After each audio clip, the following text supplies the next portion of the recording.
the spa's medicinal properties interesting specimens of the picturesque, spasmodic affections from spa waters, grotesque scripture the goddess Hygia humorous epitaph characters in the High Street Traveller's Hall, or sketches in the commercial room at the Bell Inn, Cheltenham. For walks and for waters, for beaux and for belles, there's nothing in nature to rival their wells. Inquisitive traveler, if you would see the well walks in perfection, you must rise early and take a sip of the saline aperients before you taste of the more substantial meal which the ploughman, nailer, or the Cheltenham bellman, or the shepherd of the fleece, will be sure to prepare for your morning mastication. Fashion always requires some talismanic power to draw her votaries together, beyond the mere healthful attractions of salubrious air, pleasant rides, romantic scenery, and cheerful society. And this magnet the Chelts possess in the acknowledged medicinal properties of their numerous spas, the superior qualities of which have been thus pleasantly poetized.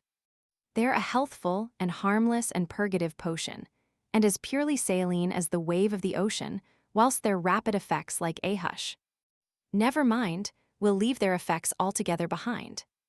In short, if you wish to obtain benefit by the drinking of the waters, you must do it dulcis ex ipso font, as my Lord bottle it out system, the nobleman who originally planned the well walks, of sending it home tilde 244 tilde to the drinkers in bed, has long since been completely exploded.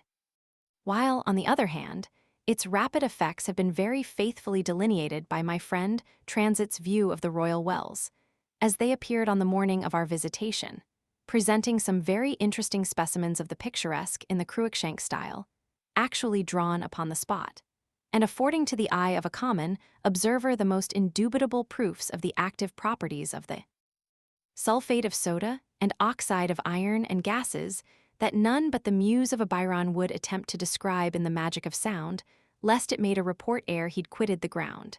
And poets are costive, as all the world knows, and value no fame that smells under their nose. "Would you like to take off a glass of the water, sir?" said a very respectable-looking old lady to my friend Transit, who was at that moment too busily engaged in taking off the water drinkers to pay attention to her request. "There's a beautiful contortion," exclaimed Bob, sketching a beau who exhibited in his countenance all the horrors of cholera, and was running away as fast as his legs could carry him. "See, with what alacrity the old gentleman is moving off yonder, making as many wry faces as if he had swallowed an ounce of corrosive sublimate, and the ladies too. Bless me, how their angelic smiles evaporate, and the roseate bloom of their cheeks is changed to the delicate tint of the lily as they partake of these waters. What an admirable school for study is this!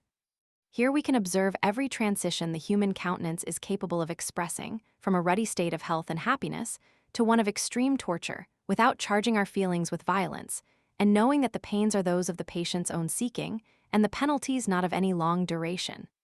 In short, my friend Bob furnished, instanter, the subject of spasmodic affections from tilde 245 tilde spa waters. See plate.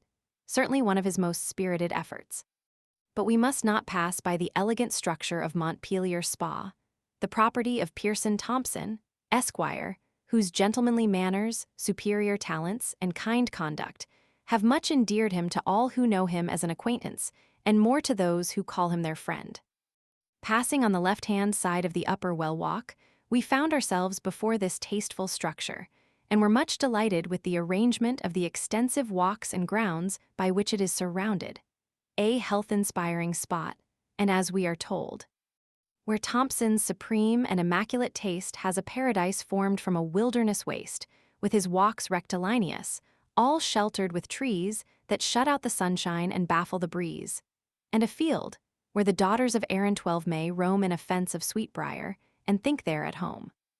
The Sherborne Spa, but recently erected, is indeed a very splendid building, and forms a very beautiful object from the High Street, from which it is plainly seen through a grove of trees, forming a vista of nearly half a mile in length, standing on a gentle eminence, presenting on both sides gravelled walks, with gardens and elegant buildings that display great taste in architecture. The pump room is a good specimen of the Grecian Ionic, said to be correctly modeled from the temple on the river Ilissus at Athens, and certainly is altogether a work worthy of admiration. The grotesque colossal piece of sculpture, which crowns the central dome, as well as the building, has been wittily described by the author of the Cheltenham Mail. 12. The great number of Irish families who reside and congregate at Cheltenham fully justifies the poet's particular allusion to the fair daughters of Erin. 246 . And then lower down, in fine Lecampton stone weave the fane of Ilyssus in miniature shown, and crowned with Hygia bouncer, my lud. And as plump I as any princess of the blood carved in stone, but a good imitation of wood, with her vest all in plates like some ancient costume, but or Roman or Grecian I'm loth to presume, so I cannot be pause yet I blush to confess, that her limbs are shown off in a little undress, whilst the goddess herself, en bon point as she is with her curls a la grecque, and but little chemise is so plump and so round, my dear sir, it is plain she must bring the robust into fashion again. Coming back through the churchyard from Alstone's spa, we discovered the following humorous epitaph. Here lies John Ball, an unfortunate fall, by crossing a wall brought him to his end. Peace to his manes. But with such a notice above him to excite attention, it is well he hears not, or 10 times a clay his sleep might be sadly disturbed. Once more we are in the High Street, where I shall just sketch 2 or 3 singularities, without which my notice of the eccentrics of Cheltenham might be deemed imperfect. The dashing knight coming this way on horseback, with his double-pommeled saddle, is a well-known Cheltenham resident, whose love of the good things of this world induced him to look into the kitchen for a helpmate, and he found one, who not only supplies his table with excellent dishes, but also furnishes the banquet with a liberal quantity of sauce. The group of roués to the right, standing under the portico, I suppose I must call it to the rooms, is composed of that good-humored fellow Ormsby, who sometimes figures here as an amateur actor, and, whether on or off the stage, is generally respected for the amiable qualities of his heart. The 247 gentleman with the blue bauble round his neck is, or was, a lieutenant colonel, and still loves to fire a great gun now and then, when he gets into the trenches before Seringapatam.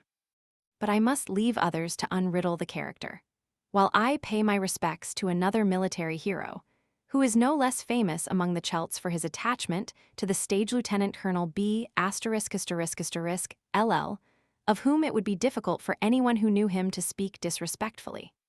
Sir John N*****, TT and his son, who are here called the Inseparables, finish the picture upon this spot, with the exception of my old friend the Jack of Trumps, R**L**Y, whose arch-looking visage I perceive peeping out like the first glance of a court card in the rear of a bad hand. But let him pass.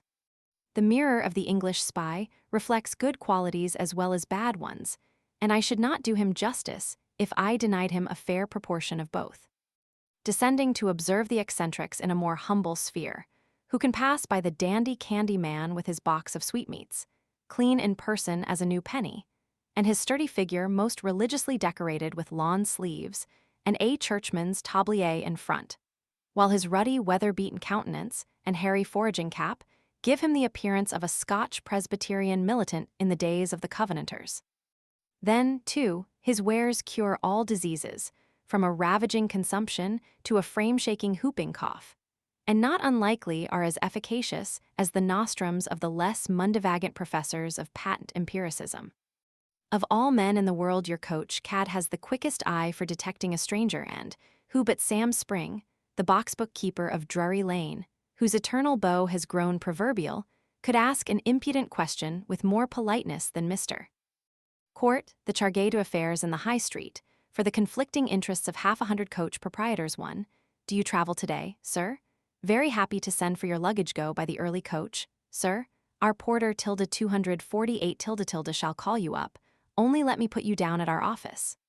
Thus actually bowing you into his book a week before you had any serious intention of traveling, by the very circumstance of reminding you of the mode by which you intend to reach home. I could add to these sketches a few singularities among the trading brotherhood of the Celts, but we may meet again, and after all it would, perhaps, be considered invidious to point out the honest tradesman to public notice, merely because he has caught something of the eccentricities of his betters, or, like them, is led away by the force of example. Errata.